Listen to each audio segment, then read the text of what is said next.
ഇന്ന് ഞാൻ നിമ്മി വെയർ ചെയ്തേക്കുന്നത് ready to wear top and bottom ആണ്. അതും റയോൺ ഫാബ്രിക്കിൽ വന്നിട്ടുള്ള ബ്യൂട്ടിഫുൾ ടെന്നസി ബ്രാൻഡല്ല. നിമ്മി എത്ര റേറ്റ് വരുന്നത്? 1350 റേഞ്ചിലേക്കാണ് വരുന്നത്. വർക്ക് സൂപ്പറാണ്, നല്ല പെർഫെക്റ്റ് ഫിറ്റിംഗ്. ഇടുമ്പോൾ നമുക്കറിയാമല്ലേ, ചില പ്രൊഡക്റ്റുകൾ നമുക്ക് ഇടുമ്പോഴത്തേക്ക് ഒരു കംഫർട്ട് കിട്ടും. അപ്പോൾ അങ്ങനെ ഒരു പ്രൊഡക്റ്റാണ് ഈ ടെന്നസിയിൽ. നല്ല സ്റ്റിച്ചിങ് ക്വാളിറ്റിയിലാണ് വന്നിരിക്കുന്നത്. ലിമിറ്റഡ് ക്വാണ്ടിറ്റിയിലും ആയിരിക്കും. അപ്പോൾ ഇത് നിങ്ങൾക്ക് വേണമെന്നാണ് ഇഷ്ടപ്പെട്ടെങ്കിൽ സൈറ്റ് ബുക്ക് ചെയ്യുക. സൈറ്റ് ആടി glitzeindia.in. ഡീറ്റെയിലിംഗ് പറയാൻ നിമ്മി വെയർ ചെയ്തേക്കുന്നത് ഒരു ഡാർക്ക് ഗ്രീൻ ഷെയ്ഡാണ്. അതിലേക്കൊരു കോളർ നെക്ക് കൊടുത്തിട്ട് വൺ സൈഡിൽ ത്രെഡ് വർക്ക് കൊടുത്ത് ബീഡ് വർക്കും കൊടുത്തിട്ടുണ്ട്. ഈ ഒരു സൈഡിൽ ത്രെഡ് വർക്ക് ചെയ്തിട്ടുണ്ട്. സ്ട്രെയിറ്റ് പാൻ്റാണ് കൂടെ വന്നിട്ടുള്ളത്.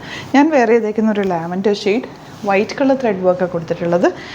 താഴെ ദാമനിലതുപോലെ വർക്ക് ഉണ്ട്. സ്ട്രെയിറ്റ് പാൻറ്റ്, പോക്കറ്റ്സ് ഉണ്ട്. പോക്കറ്റ്സും വെച്ചിട്ടുണ്ട്. സ്റ്റൈലിഷാണ്, മിസ് ചെയ്യാതെ പർച്ചേസ് ചെയ്യാം.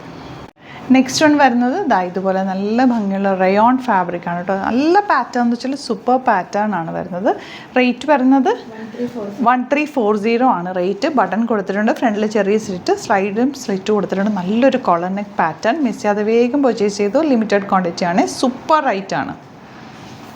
നെക്സ്റ്റ് വൺ വരുന്നത് നല്ലൊരു top and bottom 1150 range. Without lining ആണ്, പക്ഷേ നല്ല ഫാബ്രിക്കാണ്. ഇത് നമുക്ക് ഒട്ടും ട്രാൻസ്പെറൻ്റ് ഒന്നുമല്ല. വാഷ് ചെയ്ത് കണ്ടിന്യൂസ് യൂസ് ചെയ്യാൻ പറ്റുന്ന ഒരു ഫാബ്രിക്കാണ്. നെക്ക് പാറ്റേൺ നല്ലൊരു നെക്ക് പാറ്റേണാണ് ചെയ്തേക്കുന്നത്. സിമ്പിളായിട്ടാണ്. സ്ലീവ്സിൻ്റെ എൻഡിൽ ഒരു ബ്ലാക്ക് കളർ കൊടുത്തിട്ടുണ്ട്. ആ ഒരു കോട്ട് പോലെ ഒരു ഇല്യൂഷൻ ക്രിയേറ്റ് ചെയ്തിട്ട് നല്ല രസമുള്ള സെറ്റ്. അതും 38 to 44 സൈസാണ് അവൈലബിൾ. ടെന്നസി ബ്രാൻഡാണ്. സീം എലമെൻറ്റ്സ് ഒക്കെ ഇട്ട് ചെയ്തിട്ടുള്ള പെർഫെക്റ്റ് സ്റ്റിച്ചിങ് ആണ്. ഇഷ്ടമാവുന്നവർ വേഗം സൈറ്റ് ബുക്ക് ചെയ്യുക. ഡിഫറെൻറ്റ് പാറ്റേൺസ് ആണ് ഈ വീഡിയോയിൽ ആഡ് ചെയ്തേക്കുന്നത്. അതുപോലെ ചാനൽ സബ്സ്ക്രൈബ് ചെയ്യാത്തവർ ചാനൽ കൂടി സബ്സ്ക്രൈബ് ചെയ്ത് വെക്കുക. നോട്ടിഫിക്കേഷൻ വെക്കുക. Thank you so much.